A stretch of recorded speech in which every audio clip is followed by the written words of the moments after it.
Hello and welcome to Old Ways Gardening and Prepping. My name is Teresa. I'd like to welcome you on another adventure.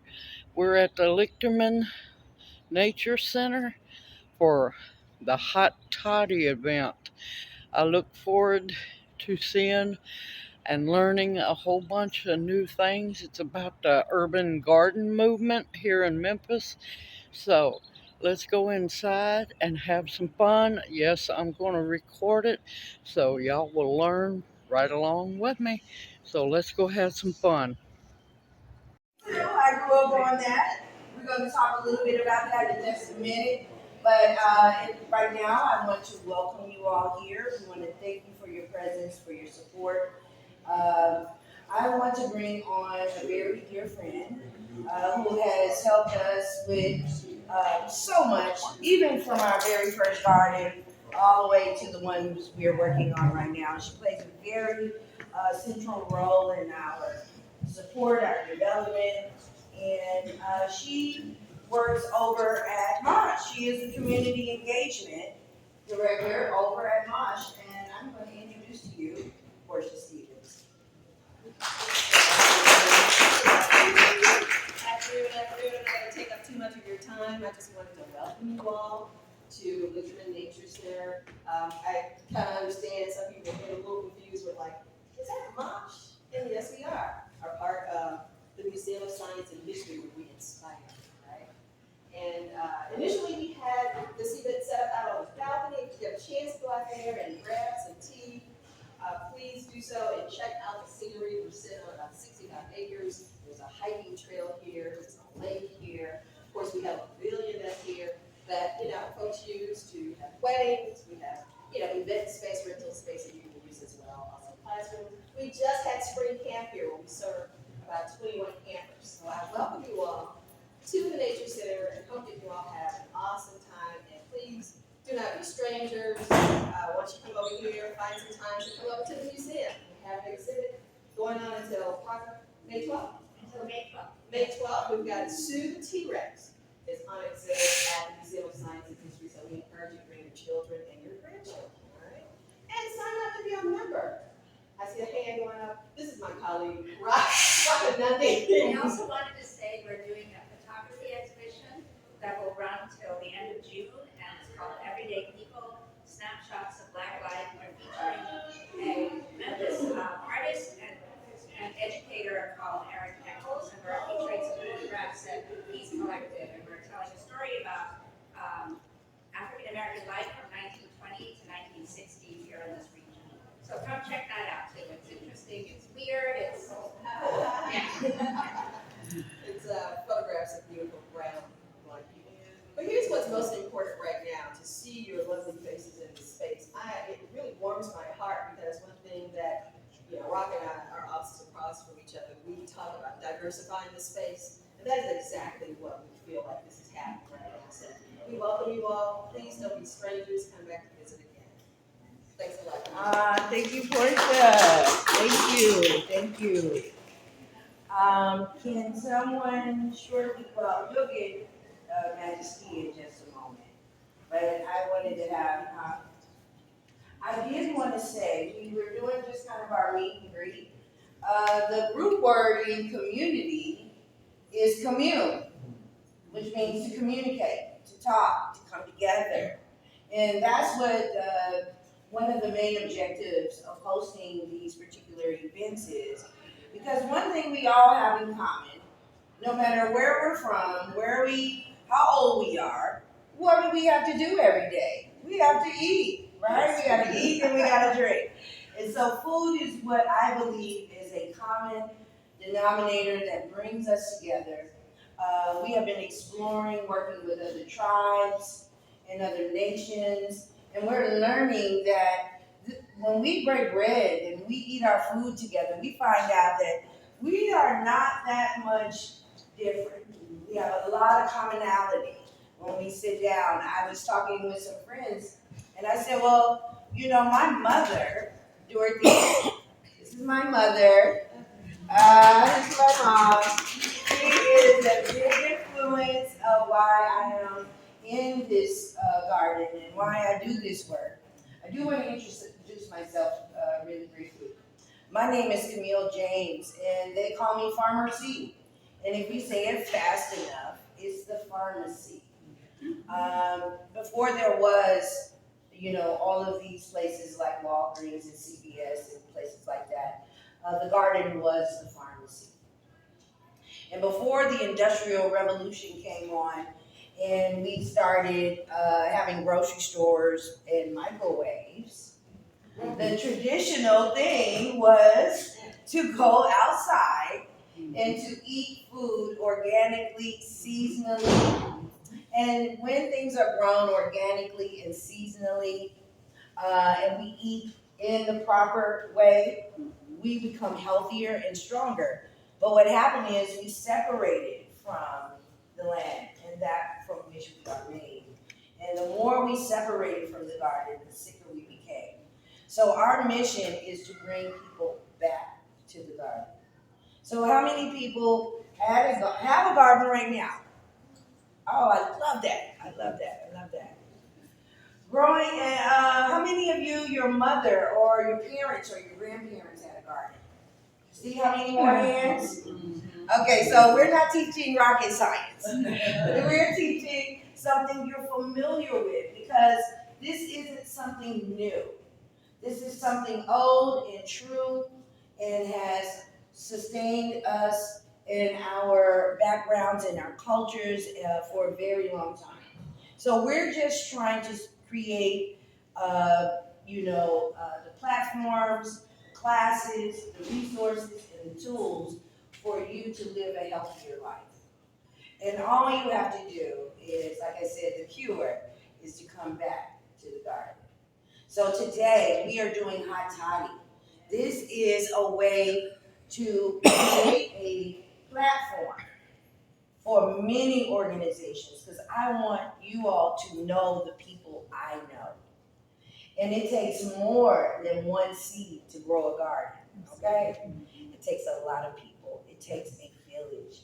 But when we say it takes a village, do we really know what that means? Because village consciousness is a way of life. It means that everybody in the garden has a superpower. And when everyone activates their superpower, some people just welcome people into the garden. Some start the seeds. Some cultivate it. Some take it and sell it at the market. Some of us are cooks. Some of us know how to package, label, and put it on the shelf.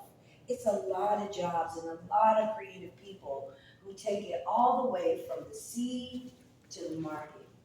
And then let's not forget about our community partners, the people who believe in what we do, because it is, as you all know, it's more expensive to buy a salad than it is a hamburger. Right? That's right. Why is that? We have a program called Adopt a Chick. And so we take real chickens around and the kids get to see them and the adults, and they get to see what a real chicken leg looks like. And then they say, wait a minute, why is that chicken leg about that big? And then I said, now you need to ask yourself, what is that you're getting in the grocery store? Wow. Because this is the size, basically, of a chicken leg. Right. Okay? So we are here to challenge you to ask those hard questions. Why did a banana come all the way from El Salvador? How did it get all the way from El Salvador? And then, as soon as you buy it, what happens in 3-4 days? Now, how did it get all the way from there to there? And not right. Okay? What is that wax on your apple? What's that wax? What are those numbers on your produce? Next time you buy produce, look at those numbers. They start with a 4. That means they use chemicals, pesticides, fungicides. If it say number 9, it's organic. If it says number 3, run. Throw it in the garbage. If it say number 5, throw it in the garbage. And a lot of times the new food that is coming out now, which is called RNA technology, it don't have to be labeled. A lot of the clone food that you're getting, it doesn't have require labeling. And a lot of the foods that are allowed here in this country are banned in every other country. So the only thing you can trust is what you have grown, or if you're not ready to grow a garden, you're not built for that because it's tough, especially in the summer. But we're here to show you the amazing people who are passionate about doing it. So we are creating a center stage, and I'm about to introduce you to some amazing people. And I'm going to show you the people who support us, show you what community looks like, what it looks like to rotate your dollars within your own community, to eat locally, to support locally grown food. And this is just a blessing to be here and to see all these amazing faces. So we're going to go right into what is hot toddy, because I'm going to start introducing these people. But I'm going to talk about hot toddy just for a second. We said, what you said, you've had a hot toddy. Why did you drink a hot toddy? To get better. Get well. Right? Somebody said they were sick. They had a cold. That's right. My mother would, as a child, she would say, she'd take us to the doctor. She would take us to the doctor. But guess what? We would stay sick. And then she said, okay, now I know where to take you. She took us to grandma's house. And then my grandmother would say, I'll be right back. That's right. And she would brew up a very strong black tea, and she would add lemon and honey. And here's my favorite part. She would put a little whiskey in. That's right. And they get better too. I will say this. Whiskey in moderation. Moderation. I don't follow that, but okay, I'm telling y'all that. In moderation. Slightly opens the blood vessels so that your blood can flow. When the blood is not flowing properly, then we deal with inflammation. When inflammation is when you swell up, you got arthritis, tendonitis, things like that. It's where the body gets heat and the heat signature comes up. And that lets you know it's like an alarm. Something's wrong. Then mucus builds up and acid in the blood. And then we begin to cough and fill up with mucus. So whiskey opens the blood vessels slightly so that you can start coughing. And you need two things to heal. You need to rest and you need to sweat. Because the skin is the largest organ on the body. It is a part of your immune system. So the skin allows things to be expressed. But what do we do when we put on deodorant? We block it, don't we? We block it. We block it, and we should not. This is how the body heals. It needs, the skin has the ability to regenerate itself every 28 days. It is a major part of your immune system. And we need to sweat. We need to sweat when we are struggling with the body is trying to express.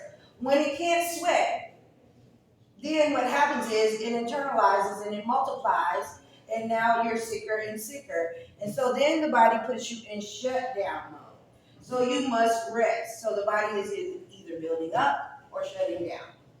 When you shut down is when you sleep. That's when you surrender. So when you're sick and you go to the doctor or you're about to have surgery, what do? Put you to sleep. They give you hydrocodone, oxycodone. They give you these pain pills. The problem is, it shuts down the pain centers, but it shuts down your digestive system. So now you're constipated. Okay? And that's a problem, because once you're constipated, now you got another whole host of problems along with the cold. Okay? So in nature, we have things like pepper, ginger.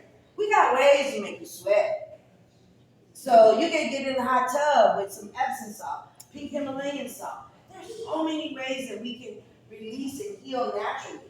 The problem is that we are become so used to instant gratification with the microwave. See, when they put the games in the microwave, I think that's what things went down here. At that point, we want everything quick. But that's not how nature works. So when the hot toddy, what it did for us, it made us sweat, because depending on whether you use pepper or whiskey, and in that whiskey or that you will rest. That puts you down, make you sleep, make you surrender. And unfortunately, we are in a society that says sleep when you're dead. Go, go, go, and we're always working. We're always in a finite mindset where we got deadlines and we got to do this, we got to do that. And because of that, we're not resting. So if your body is building up, it builds up when you're sleeping. It's breaking down when you're awake. So the hot toddy would allow with the teas. So the hot toddy that's out there, that is from a purple Thai basil. You are drinking flowers. So in order for us to make the plant keep growing, we can't let it go. As soon as it flowers, the plant begins to stop growing, developing. It goes from vegetative state to flowering. Once it flowers, the plant begins to just concentrate on that. So what we have to do is we have to cut the flowers off. And when we do that, it puts the plant back into a vegetative state and it continues to grow. So we had to say, well, what are we going to do with these flowers? Well, we found out that the purple Thai basil is very rich in vitamin A and vitamin C. So we took that and we added cinnamon. So cinnamon is the bark of a tree. And the bark of a tree is something strong. So if you are what you eat, right? Cinnamon. Cinnamon is very good. And then you will learn about, then when you drink that hot toddy, you're going to notice some spice. That is called the pippin pepper. Roz, you're going to meet her very shortly. She is the one who started growing this beautiful pepper for me. But it is in honor of Horace Pippin. Horace Pippin was a man back in the 1920s. He was in the war. He got hurt. Back then, black people were not seen nor heard and were not recognized as having the same pain as other cultures. So it wasn't like we could just go up in the hospital. We didn't have the money, we didn't have the resources, and we probably had a local doctor or whatever who lived in the neighborhood. So what Horace Pippin found out was that bee stings could heal inflammation. We talked about inflammation in a minute. So he started trading. He didn't have money, but he had a garden, which that means he had money. So he took the peppers and he traded it with a local beekeeper. Because they were these beautiful purple, sweet, slightly hot peppers. And so he would say, I'll give you my peppers for your bees. And then they continued to do that, and the peppers got so popular that he became the first African-American man to patent his own pepper. Look him up, Horace Pippin, Pippin, Horace Pippin. He has a golden pepper, a purple pepper, and in that hot toddy, you will taste that berry pepper. And then we use local honey. We want to eat local honey. And why? Because in the tri-state, when we say local, we mean Mississippi, Tennessee, Arkansas. That means these bees are hitting the flowers in your area. So they're going to help you with the pollen. They're going to build up your resistance. Because they're hitting the trees and you're about to see this in a minute. The trees are about to let loose, aren't they? You see the blooms? The pollen is coming. Okay? So you need the cinnamon, you need the local honey, you need the lemon to alkaline the blood. Because we either are alkaline or acidic. When we're very acidic, we build mucus. That's how diseases, viruses, and things like that multiply. So all in this one drink is natural remedies. And if you eat what you're made of, your health will improve. Like when we say whole food, how many of y'all have shopped at Whole Foods? All right? Do you know what whole food means? Whole food means one ingredient. One ingredient. So if you want to start living a healthier life, I encourage you all to eat one whole food a day. Eat something living once a day. See how often you eat something living. So even if you eat something cooked, eat something living to balance it out. So thank you. This is my introduction of how Toddy. We also have Majesty, and she's going to come up very shortly because I know you've had the chai. If you haven't had the chai, go out and get the chai. And she's going to explain how amazing drinking tea. And you know what? We always say this. I want to spill the tea. What does that mean? You want to hear this tea? Because culturally, we drink tea, we break bread, we commune, we get together. I encourage you during this event to get to know someone you don't know and then reconnect with the people you do. Because you will find out that we have a lot in common. So I want to thank you all for being here, and I can't wait to introduce you to superpower players in the urban ag movement. Majesty?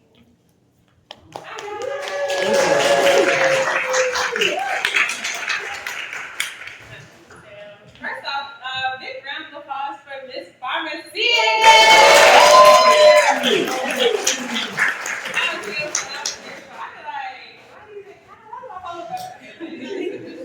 So, peace and blessings. My name is Nadia. I usually go by Nadia X times Black Majesty, but I am all over the city all the time. I feel like I've met all of you at least once. Even if you didn't see me, I was in the corner of the studio. So yeah, I have in the back there, I have some chai, and I would love to tell you a little bit about what kind of chai. Because everybody keeps telling me, I love chai, I have a little chai at home, baby, you ain't had this chai. Okay? So usually when we talk about chai, what are like some of the ingredients that you know for sure is in the chai that you had? Does anybody know like any of the herbs? Nutmeg. Cinnamon, Mace. okay, all right. I see you. Where they come from? That you. Okay, I see. I love that. You have to pull it in there. Y'all know our spice is just one spice is American. What's something else someone said? Sardines. Yes. So yeah, usually when we're talking about chai, the most basic and the core of a good chai is ginger, cinnamon, and there's different types of chai. There's Somali chai, there's Ethiopian type of chai, Indian chai, there's different types of chai. My chai that I wanted to make sure to give to you all is a medicinal chai. It is an influence of a Kenyan chai. So I actually spent 3 years, not 3 years, well, 3 months, 3 to 4 months in living in Kenya. And one of the most beautiful things I experienced was their tea culture. And there's a lot of Indian influences in Kenya because of the war. There's a lot of people who their ancestors are from India. And so in Kenyan culture, their chai is very influenced by Ayurvedic medicine. Does anybody know anything about a little bit about Ayurveda? Yes, we love some good Ayurveda. Basically, that's the ancient method of medicine that they use in Indian culture. And I use a lot of those influences in the chai. So some of those are like fenugreek, which is usually not in the chai. You like, come to my booth. I want you to experience fenugreek. I actually grow fenugreek micros, and so the ones we have today are freshly dried fenugreek. Baby, it's hitting, okay? So, and just a little bit more about like why do we like chai? Chai is amazing anti-inflammatory properties, okay? When you combine turmeric and black pepper together, it releases a compound called curcumin, which is basically a powerhouse of knocking out the inflammation. A good example of that is that my grandmother suffers from rheumatoid arthritis, unfortunately, and her gout and arthritis will get so bad she can't even wash herself. So I'll go over there and make her some Kenyan chai. I sneak it in. I make her like iced tea. That's the only way she's gonna have it, y'all. And I do have it bottled like iced tea if you're like, that's a little hot for me. And then by the morning, she's able to actually roll her hair again. So another amazing property is like, you know how you all be sore? You be like, oh my body, y'all be sore. Exactly. She's like, yes. Me too.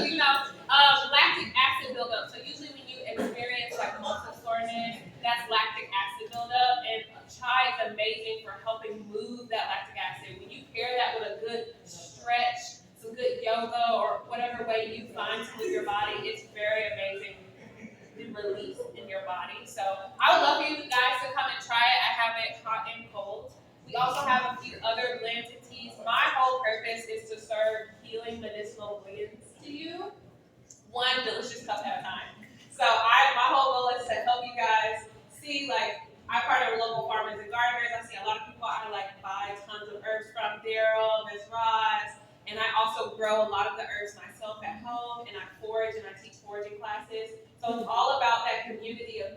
only the beautiful people you can partner and network with, but it's also about the beautiful community of the native species and plants of what naturally grows here in Memphis. You would be surprised. There is organic, good quality herbs that naturally grow here in Memphis that you probably think is a weed trying to get out your yard. That is so healing and beneficial to your body. And so I have a lot of those dried, and I would love to teach you guys some classes of like how to use them in food and diet and tea. So that's my whole mission. So if you guys are interested, come out and try some hot and cold chai, okay? Thank you guys so much.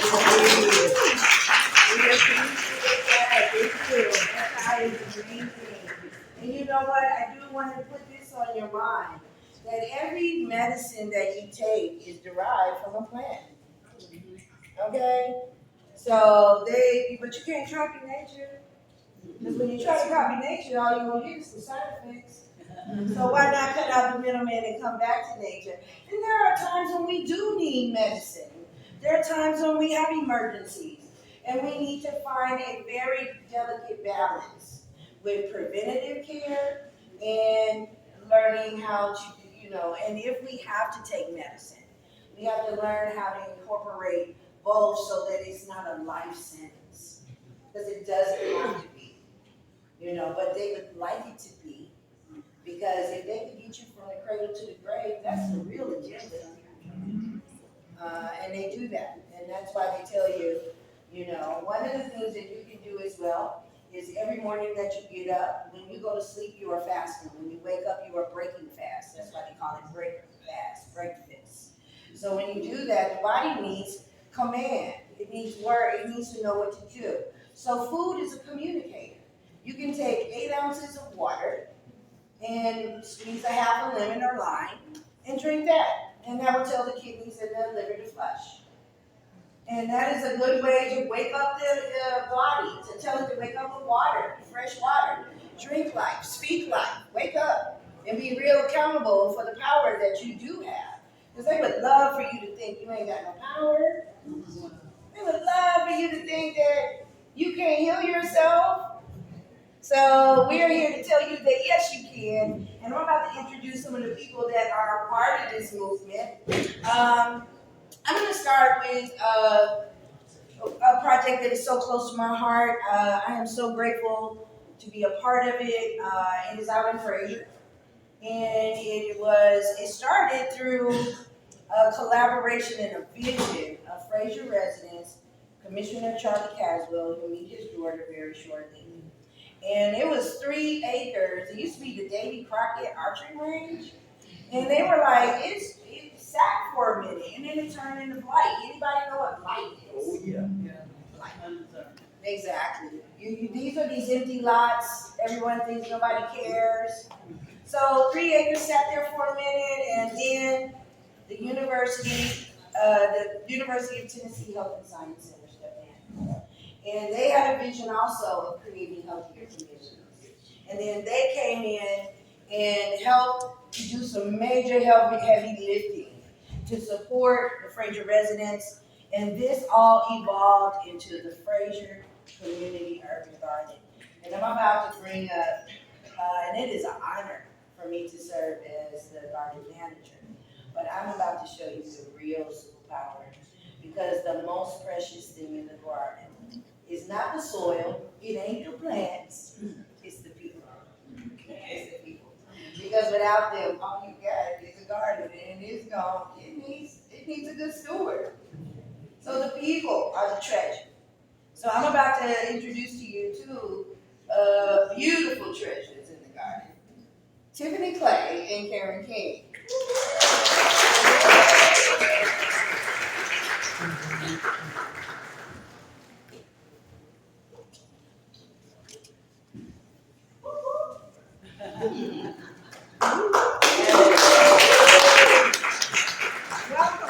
Welcome. We are honored to have you guys here. We're honored to partner with Farmer Camille. In this role today, she actually takes off her garden hat. So on behalf of Harvard Ivies, but on behalf of the garden, we want to thank you for the many roles that you do and the many ways you serve. But again, we are here. I am Tiffany Clay. I'm Karen King. And it's a great joy. We invite you guys to come out in addition to learning about hot toddy, but come and see where the actual herbs are growing. Come and see where we are putting in the work. Come and see where we are in the garden having fun. Now bring your boots, bring your spirit, and come ready to work. So being in the garden, it's a great passion, but it's an opportunity for us to learn, to grow, and have fun. I know you guys saw two little people around here. So even as a grandmother, it's a place where they don't have to be quiet. They get to touch, they get to feel. And we don't say don't put that in your mouth, right? They get to taste greens raw or tomatoes fresh off the vine. And that's the beauty that no matter what stage or place you are in life, there's a space for you in the garden. There's room for you to grow. It's an ever-evolving and an ever-learning space. So again, we invite you out to come and partner with us. We thank our partners. We thank thank each of you for whatever you bring, and know that that is a space for healing. So Karen, I'll let you. Well, I just want to invite you guys to check us out on Facebook, Instagram. We live in Instagram. Yeah, we're at FrazierUrbanGarden.org. FrazierUrbanGarden.org. Yeah, come and visit us. We're at 4051 Point Church in the Frazier community where we all live. And so we invite you guys, and thank you for coming out. Thank you. Yes, yes, I do want to say our youngest, Farmer J. She started when she was 2 years old, and she created the Journey Kids Learning Garden, and this is her Nana. What she calls it? A Tippy. And she said, if I'm Farmer C, she Farmer J. So I want you to know that we have people from the ages of 3 all the way to up in their late 80s. And everyone plays a beautiful role in the garden. So some people, and it is not just a place to grow food, but it's also a place to grow community. Yes. I have someone else I want to bring up here that has been very instrumental in the Frazier Community Urban Garden. That is Dr. Alta Stewart. If you would mind giving us a few words from you. She is our representative and has been leading the way for the support. This is Farmer J. Journey Oh, you have a snack time. Yes, so this is Farmer J. Farmer J is only 3 now. She started at 2. And she has now, we will be launching her garden April 6th. We will have a community cleanup day on March 23rd. This is where the community has come in, and what I'm so proud of him is because it used to be one of the roughest spots, and now it has become one of the safest spots. So we are so proud of the work that has been done. Dr. Stewart? Good afternoon, everyone. I asked them not to do this because this is about the garden and not about UT. But I'm Dr. Alta Stewart. I am Senior Associate Dean for Community Health Engagement, and that's how I got connected to this group. Our dean had a vision for doing more in the community. He found an unused golf course and asked the city, could we plan on it? And they said yes. And you know, you have not because you asked not. Right. But 3 years later, we have gone from maybe we can make this work to what you see today. And I said to Karen earlier, the first meeting, her question was, when are we gonna plant something? We now have planted greens, watermelon, tomatoes, and everything you can think of. And on behalf of the University of Tennessee, I am just so proud to still be a part of this, to be welcomed at these events. And I'm sorry I didn't have a t-shirt on. I had to do some other work today, so I'm not wearing my Frazier Community Urban Garden t-shirt, but I have one. Yes. And I have my little walking boots so that I don't have to get mud. He probably has garden boots. I'm a girly girl, down deep. But thank you all for coming out for this. This is why we do what we do. We want to be a critical part of each community that we serve. And, you know, the university got some work to do. To create a different image, and the work that the garden community is doing is creating a different narrative. The narrative around Frazier is very different than it was 3 years ago because of this work. Okay, and some other stuff, but I'm taking personal pride in this work and being part of the narrative change. So thank you all for being here. Enjoy the tea. Yes. And the rest of whatever they have planned. Yes. And then we also, while you're up here and while we got the whole crew, it is because of communities, partners, we come in here, community partners and support that we get around the city that makes this happen. So, yes, we are supported by the university, but we also need the support of the community. And so Dr. Judy Martin reached out to me. And she was like, yes, we're with the AKAs. I'm going to let you introduce yourself. She said, we love what you are doing because we saw one of your classes. Wow. And I said, thank you. We need all the help that we can get. You don't always have to be out there with a shovel and head. We need resources, water, benches, all kinds of different things are needed in the garden. And when she reached out to us, you just don't know how timely it was. And we now have a porta potty for the whole year.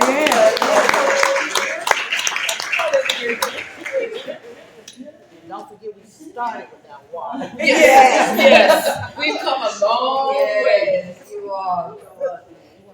You want to go this far? No? Okay. Okay, you want to go back with Desiree? I think she's done with us.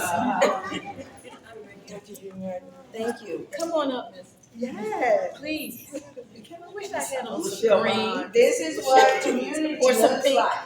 You need supporting and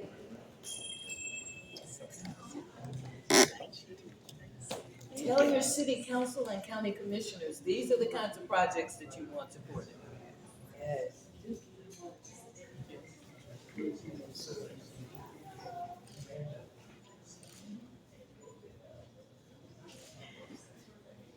thank you. Thank you. Thank you. But if I could just say, Oh, yes.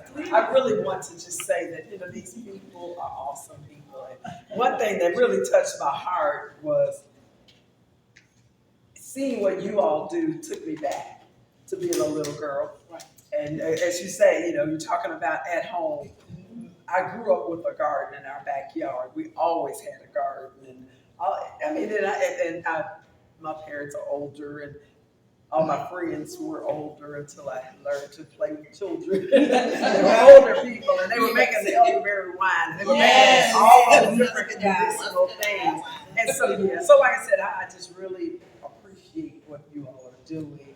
And I had to drive and find it. And I just love what you're doing, where you're doing it, and I'm just grateful that you're doing it. And we just wanted to have the opportunity to support you, and we will continue to support you in some other ways. Thank you. Thank you. Thank you. And on behalf of the Fraser Community Urban Garden and the residents of Fraser, we thank you. Yes. Absolutely. Thank you. I will ask, guys, you guys may notice, of course, Farmer Jay was not feeling it today, but some days when we get out there, guess what? We feel like that too, right? Work is tiring. It's exhausting in reality that some days in life we do, but ultimately we know, right, that we always have a bigger purpose, a bigger mission before us. And again, you may wonder, why did you bring her? And it's for the exposure, because her love for the garden, right, being exposed in that space, being able to come in and say, and so that when the time comes, right, she'll say, she shared those memories, not only with her grandmother, but with her community. And I want to, again, thank our community for investing in us, investing in our youth, investing in what we do, because it really matters. And so community matters. And again, we thank each of you for all you bring to the space. I know you guys heard it. We will continue to share, right, the vision. It's the vision. Dr. Stewart said she didn't want to, but we can never forget our roots. And just like those things in the garden take roots, right, our roots matter. They help form us and kick us start out and allow us to grow in new ways. And for those things, we are forever grateful. So again, thank you.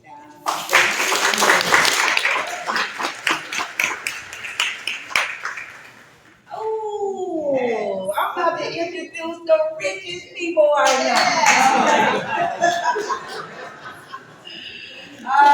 know. Listen, it's not just happening in Fraser. It's happening all around Memphis. How many of you know about Marine Law? Uptown. Okay, we got some folks. I met these wonderful people who showed me what it means to really support each other and to give each other a seat at the table. That's something that is very rare. You know, we are in a society with an iPhone, I this, I that. But this family showed me what rich really is. And they have a community, they took a blighted piece of property. Before it was uptown, it was something else. It was where a lot of what we call the projects were. And so that little piece of property kind of sat there and it was dormant and it was dangerous. But they had a vision. So they were saying instead of going outside of your community, why not clean up your own and make it the treasure that it is? And so Bobby and Arabia Rich did exactly that. And I moved, when I first came back to Memphis 3 years ago, I moved back to Uptown because I was a part of that project. And they came in and changed my life, gave me a garden in my own community, in my own backyard. And it is an honor to introduce Bobby and Arabia Rich.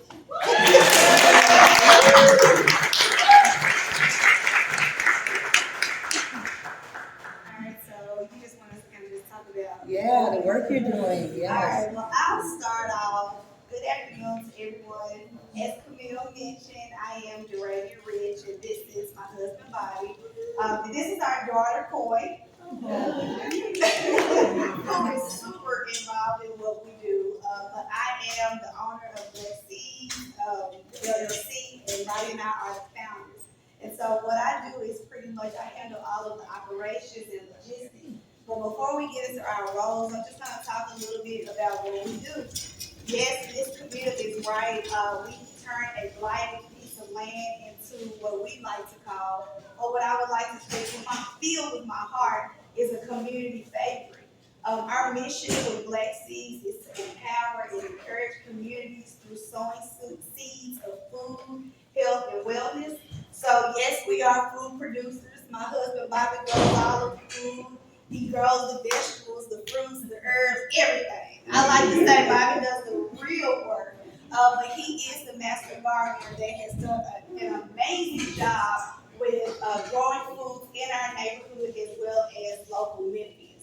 And so my role as CEO, I tell Bobby all the time, we kind of merged our dreams together. My husband does all the horticulture side of the work, but I bring in community because I am a deeply rooted Memphian and I love my community. Shout out to the Magnolia Cascade area.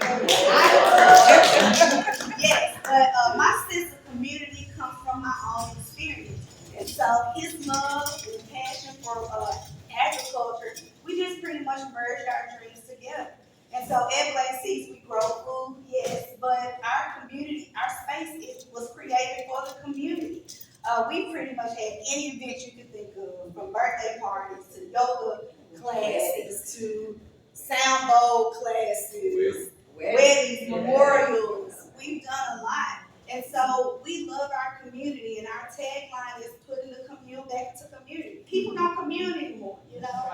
Families don't even commune over tables to eat, which is a whole different story. But we do a lot of things at Black Seeds, and our approach is holistic. We want to feed you. We want to love on you.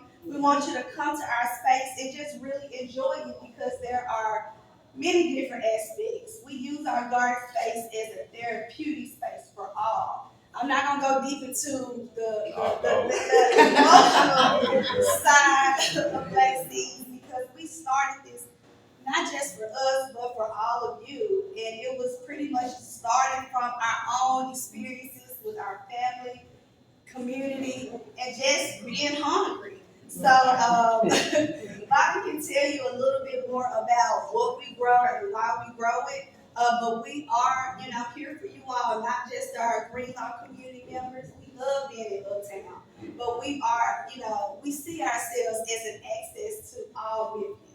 So I'm going to be quiet. I'm going to let Bobby go ahead and talk about the most important thing, and that's the food and the herbs that we grow. Yeah, so, hey y'all. Hey. My wife, she did a fantastic job, as always. We just try to fill in some of the nuances. So, like, We grow nutritionally dense food. That's just like a kind of like a fancy word for healthy stuff. But you have to grow healthy stuff in a certain kind of way. And the way that they're growing food right now that we have access to, most of it is within a 14 to 40th percentile as far as nutritional quality. So when you think about that, we recently got the nicknames Bougie Auntie and Uncle, me and my wife, amongst many other nicknames. And I thought about like, what's the base of like all my bougie stuff, like all the things that I hold valuable. It's not about what anybody else thinks about it. It's really about time, which my wife just really pointed out with the community. We don't have time anymore, right? We almost have to fight for our time. And when you think about like what's lost with that, a lot of that is like cultural things, like eating at the table, right? Discussing things at the table, like problems, coming up with solutions, and letting greens cook, right? Thank God for the crock pot. Now, before the crock pot, cooking took time and eating took time and things happening within that time, right? So I try to point at the basis of that, right? Because when you snatch time away, everybody's just ripping and running and bouncing off of each other. And you have to grab your food to go, and now you're just wrapping up stuff in collard greens, and you're like, what is this? Like that's. If I see a collard, I mean, I just cannot with cultural substitutes. But this is why. It's because we've lost time, y'all, right? And so I just want to like be clear about community and having the love of somebody else's child and knowing them kind of like Koi, like everybody knows Koi. And I could just see her like, go straight to the community center. Like, don't stop. I know your mom, I know your dad. I was raised like that, y'all. Like, I really was. My wife was too. Like, everybody in her South Memphis neighborhood, you were Freeman. I know your auntie Trudy. I know your mama. And so we're not that far removed from that. And food was really like the thing about that, like the little knickknacks your grandmama would cook you. Like the little sweet things that she would cook you. Like only your grandmama would because it would be from the stuff left over from the biscuits or something like that. I can't even replace it because I don't know the ingredients like But I mean, where is it now? Like that, only your grandmama or your abuelita or your nana or these are little things of love, but it was food. It was food. It was food. So I don't even know why I was even meant to talk. I think it was about black seeds. But black seeds is like that's our little way of showing that. It's like showing what we're missing when we lose time, we lose community, and we lose nutritional food. Yes. Think about that. We lose that, by way of convenience, by way of all these other things. But anyway, I'm Bobby Rich, and I got a lot of loved ones in here. So speaking of community, I see Camille, I see Kenneth, I see all my farmer, everybody. I can't even, our family, as we say, right? And so, and our little seed Koi, we saw her grow just like a little tree, right? And time is at the base of all this. And so that's what we think about when we think about black seeds. Something that started from her grandfather in her inherited home, her backyard, right? And he grew food for he grew plants ornamentally, and he also grew food to feed his 8 sons and daughters. Yeah. Right? So these were absolutely, and I know a lot of you all can relate. Growing up with having fresh food in your backyard or having a family member who grew fresh food. And so I am thankful for that experience, and I think that my daughter, as well as younger generations, deserve to have fresh food that's in the proximity of their home. Yesterday, I got a chance to actually meet Farmer Jay in the flesh. Oh, yeah. I had crushed off this little girl, and I just thought she was the cutest. Because she loves gardening, and even at the age of how old is she, Mama? How old is Farmer Jay? Mama's back there. I'm grandma. Grandma. Oh, shout out, bro. I'm grandma. So get out when you eat out the garden.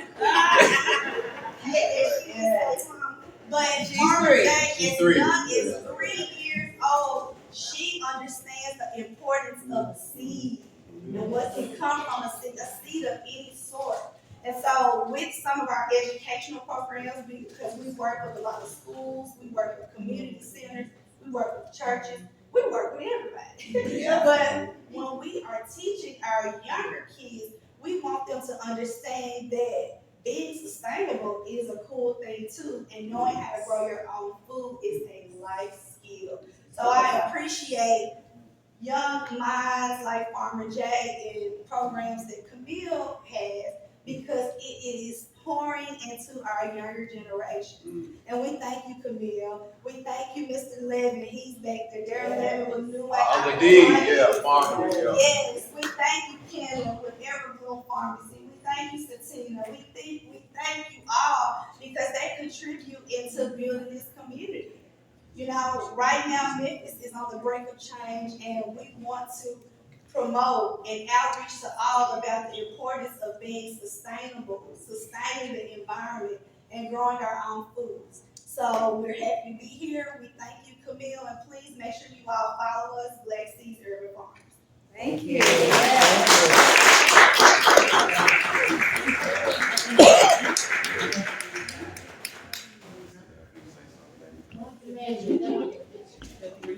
I do want to bring, okay, you ready?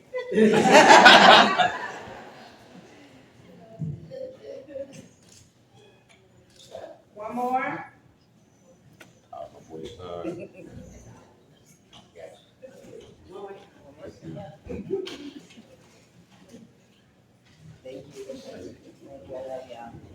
All right, so now I'm going to put a little variety in it. Hey, Miss Ethel. Look at all the folks in here today. This is what community looks like, okay? And I want you to know it's not always about growing food. It's about community partners because in the garden, as you're growing, we need sustainability. It's also about financial literacy. It's about building wealth. It's about creating the solutions we need. We all know the problems. It's time for us to start really getting into what are the solutions. Yeah. So I told you all in the beginning that the garden, somebody saw a vision, and that was Commissioner Charlie Caswell. And his daughter, Kiara Caswell of Legacy of Legends. They are the ones who saw the vision, brought it to the city, to the mayor, to the university, and through their community activism in Fraser, in Raleigh, we are so honored to be a part of the work that you do. And you are the hardest working man I know.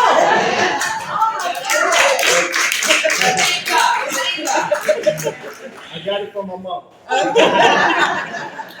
How y'all doing today? Pray for I'm getting ready. We got a big summit tomorrow, but I am so honored to be here. Just when I continue to see the leadership of Camille and all the leaders of Fraser and all that they're doing to continue to make an impact on our community. When I talk about Dr. Alpha Stewart, who is, for those who don't know her, is the visionary behind all of this. When she connected me with the dean of the School of Medicine, and I took him on a tour of Fraser, and basically he was saying, what can we do? It was turned out to be a 4-hour lunch. And when we spotted that land, we saw an opportunity there. And I'm thankful to Merrill Strickland, who then saw the opportunity to partner with University of Tennessee and make this happen. And thankful now, I wasn't elected then, but now being elected, it could be somebody who could continue to push downstream great opportunities like this to train the trajectory of our community. So thank you all for supporting Camille and Fraser Community Garden, because this is something big and it's going to get bigger. Thank y'all. And in my transition into office over the last year when I got elected, my daughter, who was on the team of Legacy of Legends, she's now taken over as the Executive Director of Legacy of Legends Community Development. And she's doing an excellent job. And I say this and let her speak that she didn't just get the seat because she was my daughter. She know the work. And she was doing the work, making me look good, just showing up. So I thank Tiara Caswell for all the work she do. We love you, Dad. Hello, everyone. So I am Tiara Caswell, the Executive Director of Legacy of Legends CDC and the Legacy Impact Community Resource Center. And our whole mission, vision, know all, be all is to help mitigate adverse childhood experiences So those are those traumas, those challenges that children have faced before their 18th birthday, physical abuse, emotional abuse, physical neglect, emotional neglect. So we're a healing center. And so it was almost a no-brainer that when Camille kind of broke down to me how the garden works, not just physical, but like you said, that spiritual, emotional, that's me all day. Component. We have been able to bring. One day I went to the garden with one of the children that I had, and Journey was teaching him how to plant the stuff, and he was one of the kids that was really to himself, but he got out there, he acted like I didn't even exist. So I'm really grateful for this partnership, a true partnership, true friendship. As I get to learn and grow from them, people get to learn and grow from our organization about those traumas and how to heal. So thank you all for being here and supporting this vision as it goes forward, because it is so much more than the eye can see. Thank you all.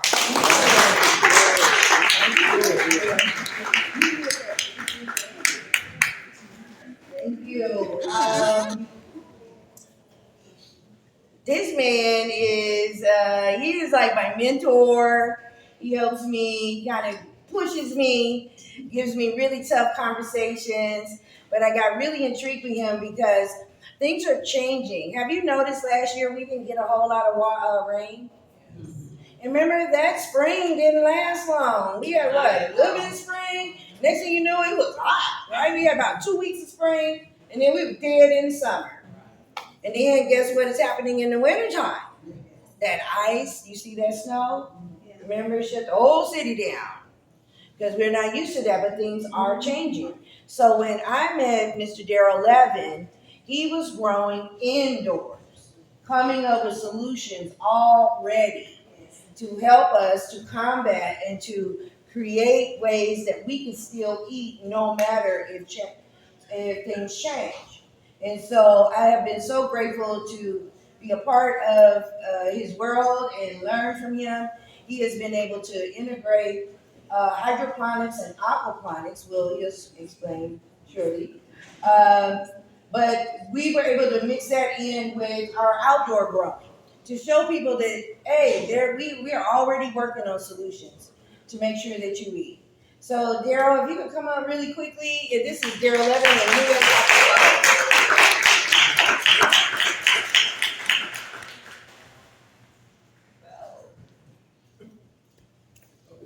Good afternoon, everybody. I just wanted to really follow up with what Bobby said. And the reason why is he was preaching things that I like to preach all the time. The food we get from Kroger and all the other food stores, I mean, it's good food and it's better than no food, but it's not the best food. And, you know, they tell us how fresh it is, but most of it comes from California. And, you know, if you were to drive in a car nonstop to California, it would take a minute, right? And when you harvest food, and even though you put it in a refrigerated truck, it takes a while to get here so that we all know, let's see, what am I trying to think of? Oh, lettuce, iceberg lettuce, right? If you buy iceberg lettuce from Kroger, if you don't eat it that day, or maybe even if you don't eat it on the way home, right? It's not going to be in good shape, right? And it's not that the lettuce is bad or whatever, but the type of things that our food stores grow, they grow two things. It's got to be able to travel a far distance, and it's got to be uniform. So when you go and look at tomatoes, right, you want every tomato to look the same, or guess what? You ain't going to pick it. Right? You'll pick something else that looks more like the other things. And just because it looks good, and it might even be beautiful and the same size and big, it's not always good for you. Okay, so I just wanted to say we talk about how can we do better? Buy your food locally, or as local as you can buy it. And getting back to what Camille was saying and others, you don't have to take all the pharmaceutical medicines, right? You can, I promise you, if you can change your diet just a little bit, maybe it'll cut out some of the things that people don't have money to pay for drugs, right? Maybe if we could change our diet, but I know it costs a little bit more, but I think it's a difference than buying the medicines or the pharmaceuticals. So I'm from like the East Coast, and I wanted to say this. People always talk about this in Memphis. They always talk about food deserts, okay? And guess what? I don't believe in food deserts, and I'm a city boy. What my mom, and I'm an only child, what my mom and I would always do is we would have a basket that folded up. We'd get on the bus, and we take the bus to the local supermarket. Now, we could only buy about 2-3 bags, and then we'd go back home. So what I'm saying is, when we talk about food deserts and stuff, the first thing we say is that we've got to get food in people's hands, and that's part of it. But really, what we need is transportation so that people can go to places where there's food. Even though I just got finished saying that ain't the best food, it's better than no food, and it's better than the food that's in the corner store, right? Which is Hunt's Pizza, cigarettes, beer, and stuff like that. So I think we need to, as we're addressing trying to get food in people's hands, we need to also address why people don't eat better, and that's through all persuasions, from people who are poor to people who are rich. It gets back to what Bobby was saying. People are busy. It's a convenience to go to get that $5 meal, and it's not $5 no more. They shrunk the $5 meal, or now it's $6 and $7, right? Because things cost more. I mean, that's just how it is. But it's a convenience to stop by and to eat in the car and do things instead of just going home and having a meal together and talking to the family about stuff, right? But I mean, we have to change how we think and how we do things if we want to do better. And we need infrastructure, we need jobs that we can live close to the job. We don't have to be so far commuting half hour, 1 hour away.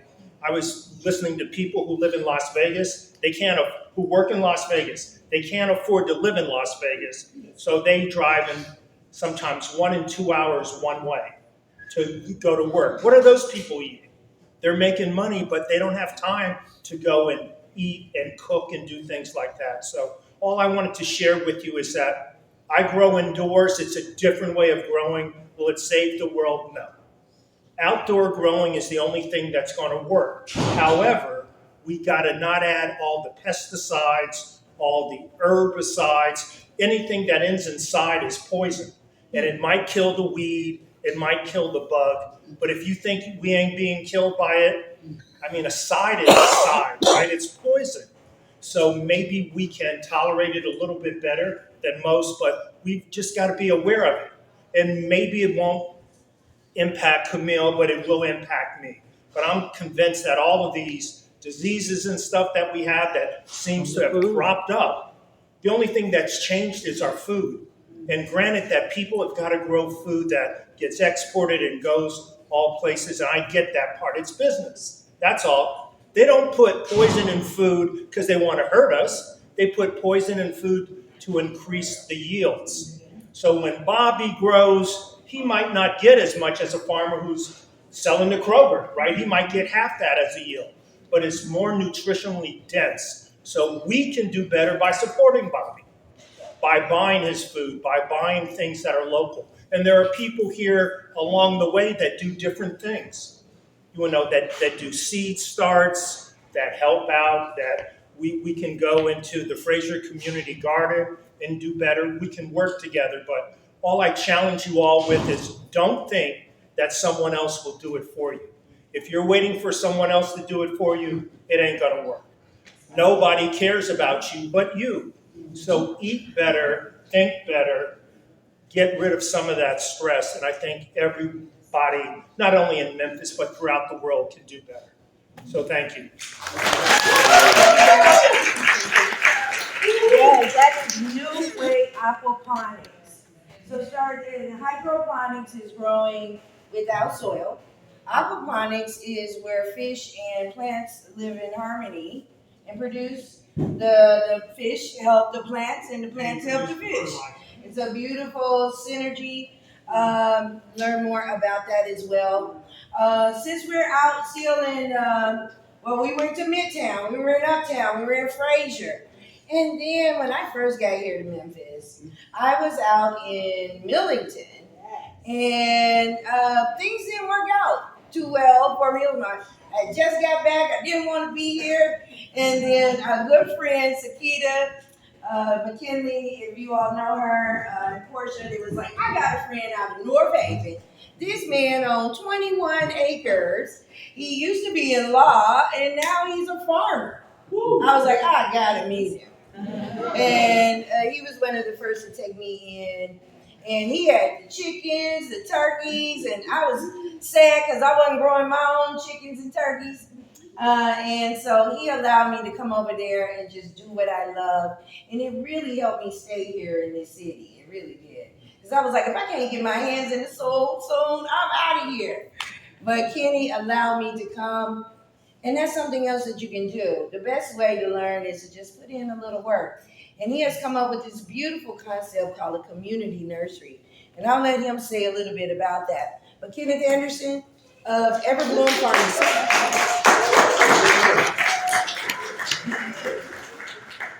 Thank you. I'll be brief. I know you guys have been sitting for a while. I appreciate this opportunity to speak, Camille. Again, my name is Kenneth Anderson. I am the founder of Everbloom Pharmacy, F-A-R-M-A-C-Y. It's named distinctly that way for a reason, because I, like everyone who has come before me, became aware at a very young age of the connection between health and food. And when I started to think about it, I really realized that a strong connection with food was one of the most critical things we could do to transform our communities, our personal and collective health outcomes, and really focus on having a quality of life. People don't talk about that, but that's wealth, and that starts with your health. And so at Everbloom Pharmacy, which is a 501c3 operated and run out of my homestead farm, we created a community learning nursery that's entering its fourth year. A lot of the people who have spoken have joined in this endeavor with me and supported it over the years. The first year, I think we had a Sowing Seeds Together event to sort of kick it off, and it was a dialogue, it was a conversation. But for me, a lawyer, obviously, talking was work, right?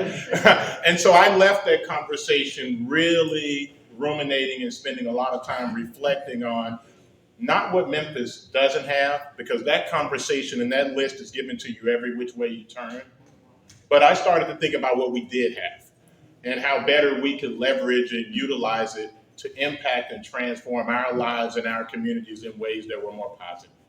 To that end, the Community Learning Nursery, in its first year, we planted, I think, about 2,000 seedlings, and then they died. And I'll tell you, that was a humbling experience for me. I don't like things to fail. It wasn't something I was comfortable with. The next year, we did it again, and we had 450 seedlings that we were able to give away to about 40 families in Memphis. We were excited, yes. Thank you. I will tell you, though, this nursery is all staff volunteer, and we don't sell anything. We currently only reinvest all the plants we grow, vegetables and herbs for edible consumption and for health only, all organically grown, right back to families and individuals in the city of Memphis. Even in some of those areas Darryl doesn't think exist, like food deserts, I'll tell you, Shelby County in and of itself is a food desert because it doesn't grow enough food to sustain us. And so we need to think about that from a resiliency as well as from a community security perspective. Food security is talked about everywhere else in the world, but we don't really talk about it that way. So last year, with volunteers, we grew over 2,500 seedlings to reinvest in the community at the nursery. They went to 86 families, 5 community gardens, and 2 church gardens, right? A lot of the families got 15 to 20 plants to just grow at home for their own consumption. Our motto is growing now, and this year we're planning on producing at minimum 10,000 seedlings for the community. And the beauty of it is, I did civil society building programs in Cambodia and Ethiopia, and the beauty of it is, all you have to do is to not clap for me, but get involved, because the only reason we're aiming for as little as 10,000 seedlings, and that's little to me because we could do so much more, is because of manpower. Now, a lot of people don't want to garden because it's hard work, but the reason we started a nursery is because we get people in a room or outside in a covered space where they're comfortable, and we allow them to plant seeds in cells. They're sitting down. You might have a 5-year-old next to a septarian or an 80-year-old. They're listening to music, they're talking, they're building community. But the most important thing to me was they were giving service for others, not just for themselves. So when we have workers at the community nursery who come, they plant seeds for people who are coming after them, and they receive seedlings or starter gardens from people who came before them. That's in the real sense of what it takes to build community. And from my perspective, it's much better, just like in the Bible, to teach a man to fish or to teach a man to grow than it is to feed him. And so I thought that the system is currently vertically oriented, where one person like me has a lot of land, they use that leverage, they use their resources, they grow it, and then they produce it to you at a cost. The nursery affords us the chance to take seeds, start them, grow them to seedlings about 30 to 45 days, and then get them to you where you're doing some of the maturation work. You're watering them, you're weeding them, but you're also immediately eating them. And while we are not producing money, you are, because every family that grows with us is spending less on food. And so they are generating income for themselves. They're also, in all likelihood, saving on healthcare costs. Here's why. When you look at Shelby County, 5 of our top 10 mortality causes are food and diet related. Okay, they're the things we know: obesity, hypertension, diabetes, right? We know what they are. But if you can get at those, you're also saving money on the back end because you're not expending it on healthcare instead of food, right? And so our motto is to grow food, well-being, and community together. We'd love to have others join us, but we're moving in such a way that my expectation is that Everbloom will afford us to have an ecosystem where we can produce enough seedlings to provide to families, to support and connect with and build these sort of infrastructure around growing such that we can supply to other growers who can then turn and supply those to community members as well as increase their production. And that one day, instead of being known as an overweight, unhealthy, saucy population, which people want to categorize us as, but that's all of America as far as I can tell, right? We're going to be changing that narrative about Memphis such that we'll be known as a model for what a city can do and a county can do to change their health narrative, but to really transform our health outcomes. And I tell you this as I leave. I know it's possible because I've seen it, but what's amazing to me is a $3 pack of seeds can have 120 seeds in it. Each one of those seeds can be a plant that produces 10 to 20 pounds of food. Or you could take that same $3 and go to the grocery store and, like Daryl and Bobby have referenced, buy 3 or 4 tomatoes that aren't even as nutritionally dense because they have to be picked early. It's like taking a baby from a womb before it's due. That needs a lot more care, and it doesn't get everything it needs in the way that if it's allowed to grow to fruition. And so I'm excited about it. You can join us at everbloompharmacy.org at our website. We're going to be at First Baptist tomorrow, Keith Norman's church, for a wellness expo that's going on. And we'll be signing up people to either volunteer, to donate and support, or to express an interest in getting their own garden supplied to them, because this is a movement. And it's not about me, but it's about all of you and about all of us living healthier lives. Thank you.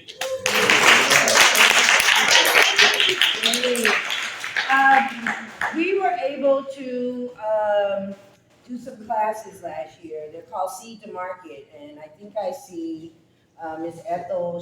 There we go. She's one of our comes to the classes and has really grown with us, and we thank you. And it's a class that started out because of the support of the Fraser CDC, and they had a Fraser Connect program, and that is where I first came in contact with Beautiful Soul, because what I learned is that growing your own food is like growing your own money. Mm-hmm. So every time a tomato pop, I'll be like, $4. Every time a watermelon, $10. But you gotta know what to do with that. So with food literacy comes financial literacy. And I met Troy Simpson over at Cadence Bank. And they were the first to believe in an idea that Portia Stevens at the time, she was at the Fraser Connect, and they said, hey, we got this little 350 square feet, what can you do? And we must have did tours and exposed that garden to over 800 people. We did classes for over 584 people.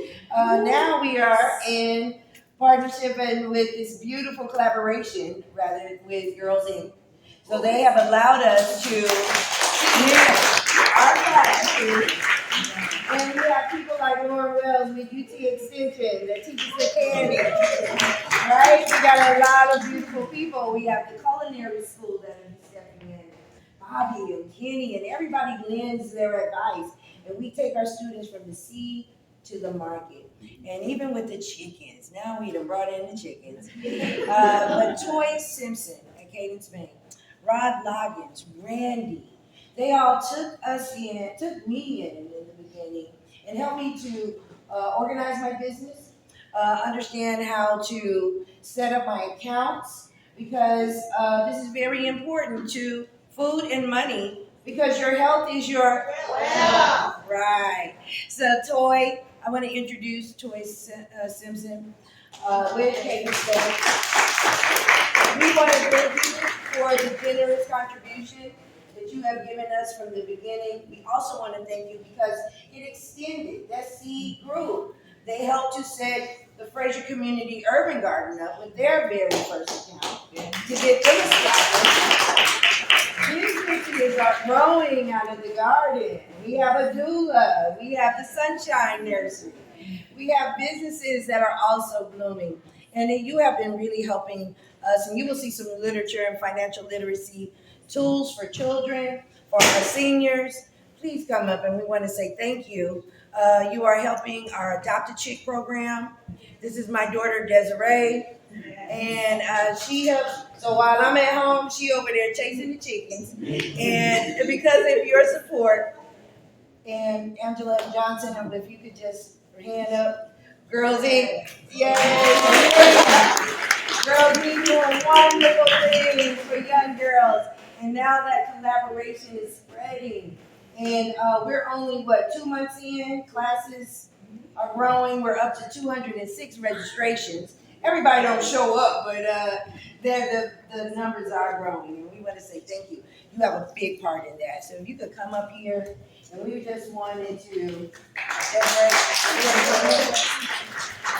want to thank you, because all those people who take those classes, then they take back that knowledge and they learn, and we want to say thank you.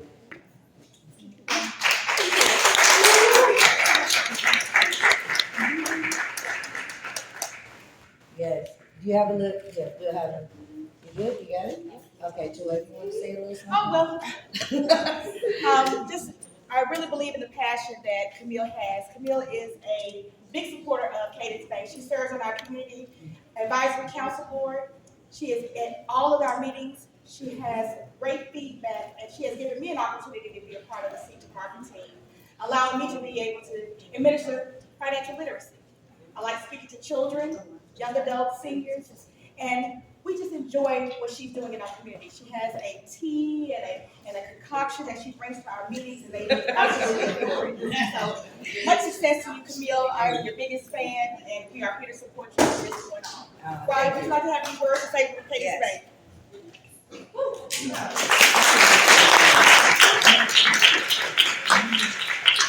So thank you very much.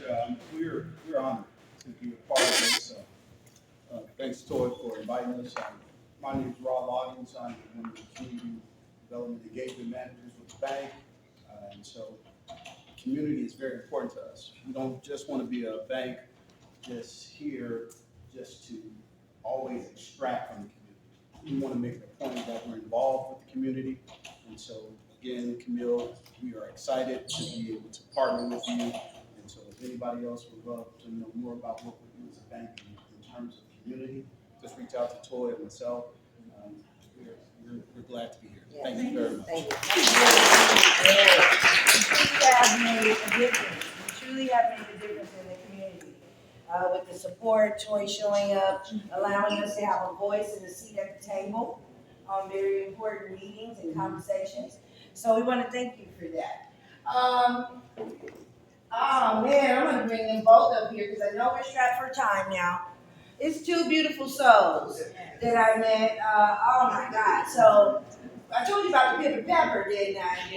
Okay, so she came and she was growing this beautiful food, and then I met this other awesome woman. She could sing, and then she served me something called jumping jack. I don't know if y'all don't know that. And then we got together and we had pot liquor. Yes. And then, oh my God, we had our third annual great cooking competition, which Karen King was the first Which now has grown and gotten so big that everywhere I go, people be like, don't leave out White Haven. Don't leave out North Memphis. Fraser ain't North Memphis, we're North Memphis. I mean, it has really gotten serious. But Brittany was a soul. She brings that family reunion vibe. And Roz, come on up with her. Roz is with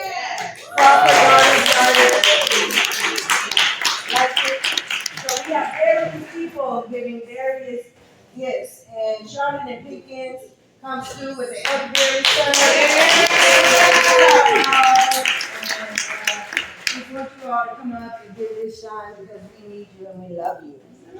Greetings to all of you. I am so honored to be in this space, and thank you for your attention this month. It's a very long time before a great cause, so I thank you for being very engaged and staying with us, okay? I am Brittany Shelby Sessions, the youngest big mama or mother that you know.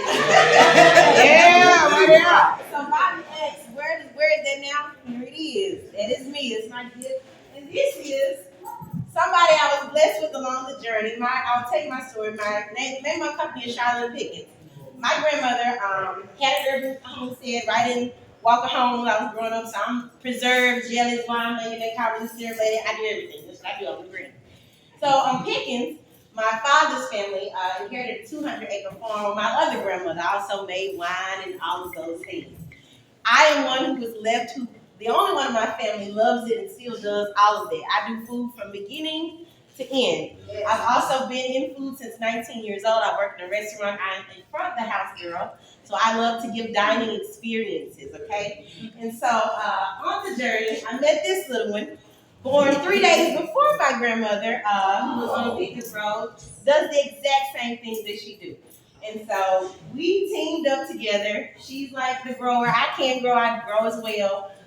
But she's been my gift along the journey. And the beautiful thing about my work is that I reunite generations through making food, right? So recently I was the greenhouse supervisor at the Boys and Girls Club. I recently transitioned from that space, moving into some other things that I'm really excited about. You'll see more from my company.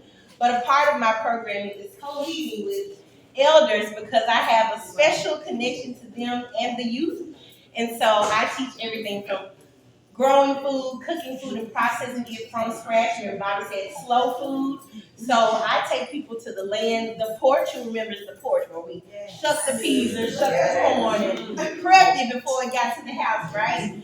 Send the table, those necessary discussions and conversations that keep and weave us together. Y'all remember getting your hair done on the porch when you gotta go in, the food is ready. Now finally after you got your hair done. And so we kind of work together all the time. Like Camille said, we did pot liquor. I pretty much focus on an herbal standpoint or the science or chemistry of food. So how does chromium act with potassium? And how does this act with sodium? And when you put the salt on the peppers in the skillet, why does it get watery after that? I kind of focus on that. And then balancing the flavor profile all by itself. So your bitters and your salts and your sugars, how they work together, how you can still keep it medicinal. And that's it.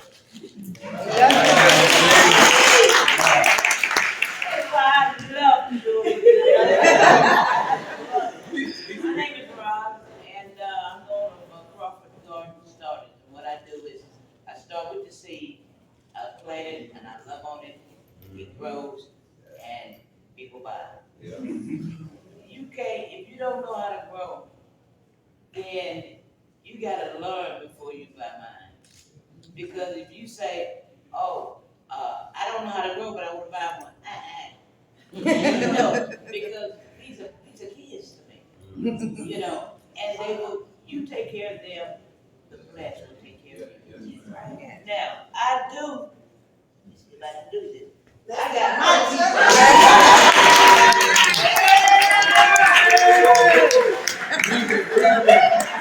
I met these beautiful people. A couple of years ago, I was planting seeds, and I got a habit of overplanting. Yes, you do. I really do. And I got it this year. So, I called Bobby and them, and I will say Bobby and them. Because they told everybody say be yourself. Okay. But I called Bobby and them, and I was led to them by another person. I told them I got some plants over here. I need y'all to come get them. Bobby got over there, his eyes got big. I had boxes and boxes and boxes of plants. I did not want them to die. So then he said, well, I know somebody else. That's when I met Camille. Camille came walking in my backyard, and I mean, we clicked, and I've been growing for Camille ever since. And I enjoy this journey. I'm retired from Burlington Northern Railroad. Did 40-some years. And today I cannot commit. I can do it. But commitments, I've done it for 40-some years. I refuse to do it today. I will help. I will do. I will give my time. But when it comes to being committed, I gotta get back. Because I've done that. I'm in a different space today. And I love the space that I'm in because I'm closer to my high power. Because I'm doing his will today. And that is planting, growing, giving, And I want y'all to do one thing because we're pressed for time. I want y'all to save them seeds. Save those seeds because what you buy from me, if you buy from me, you save that seed, you won't have to get it next year. You save that seed, you can grow what you like.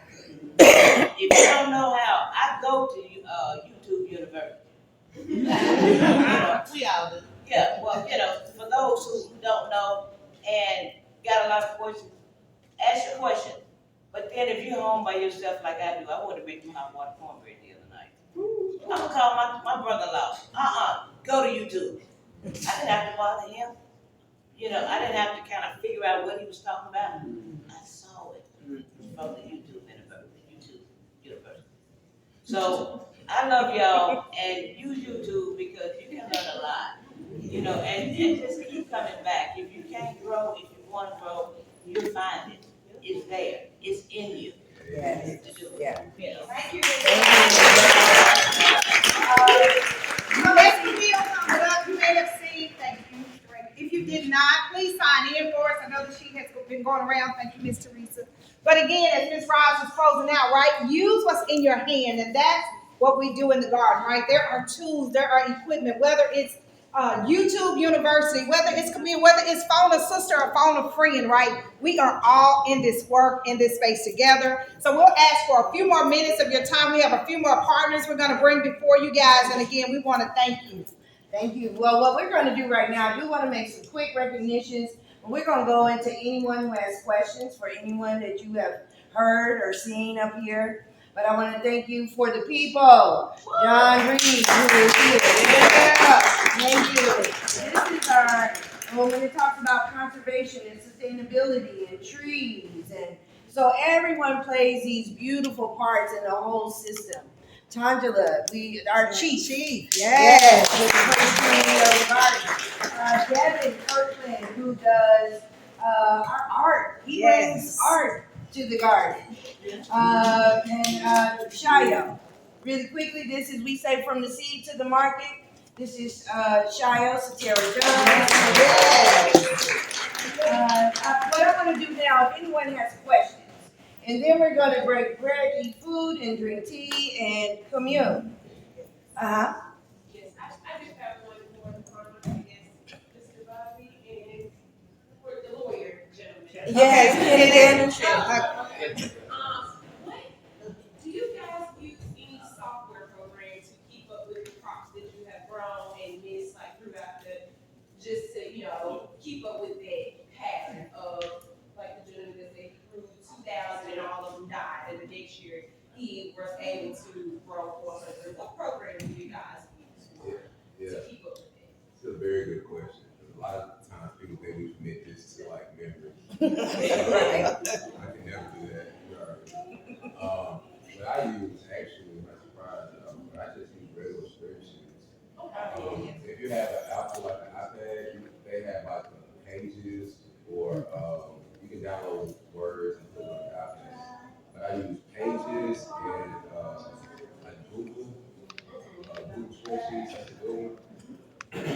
You can do it and like you can almost draw on your notes. I'm being biased against Apple. So with Apple, I have an Apple, but you can like draw like your whole plan out on your notes and then just send it to your expression. What I do for crop rotations is I list out mine per section. So if I have like 5 sections, I'll like 1 through 5, and then next year I'll just flip my beds clockwise and counterclockwise. That's everything we do. And so in your software, whatever software you use, you can have like a chronological order of what was where, so you won't like do the same thing. So I use that and then a whiteboard.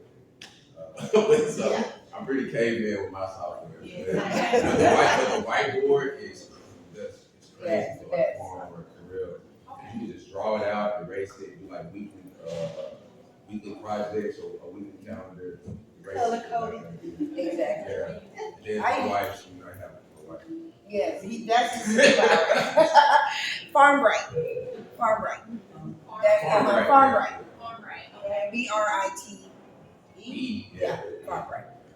It's very good, and they help out organizations, nonprofits, things like that with the technology that you need. But I'm with Bobby. It's the whiteboard for me. Whiteboard's crazy. The whiteboard. Anyone else? Any other questions? Yes. First Baptist. I do not. It's a Black Wellness Expo. I think it starts at 10. Miss Ethel, I believe so. I'll find the flyer and I'll share it with you. Somebody has it perfect. See, that's the power of community, right? Your answer is probably somewhere in the room. And again, as Camille, as we take on any questions, we do want you guys to be sure to enjoy the refreshments, enjoy the hot toddy, learn again about chai tea if you haven't already. And here it is right here. No, so this one is the Black Wellness Expo. It's tomorrow from 10 until 2 at First Baptist, 2385 Broad. Okay, so again, right, and that's the beauty, right? We're different growers, 10 to 2 at First Baptist. So we don't, right, there's no competition, there's enough food, there's enough people for everybody to service everything.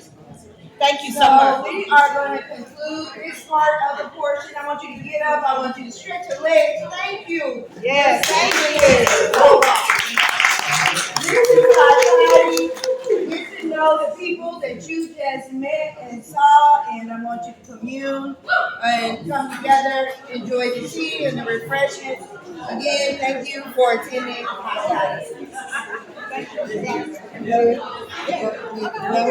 I hope everyone has enjoyed this very informative event gathering as much as I have. A lot of good information. Now I'm just praying that it's not too late with what's coming around the pike. We shall see. And I encourage as many people to grow as much as you can and to put food up. You're going to need to. And to save your seeds. I hope you've enjoyed this video. Stay safe, stay sound, and stay informed. Not paranoid, informed. Use your eyes and your ears. I look forward to seeing you in my next video, and may you each be blessed. Hoot hoot. I'll see y'all soon.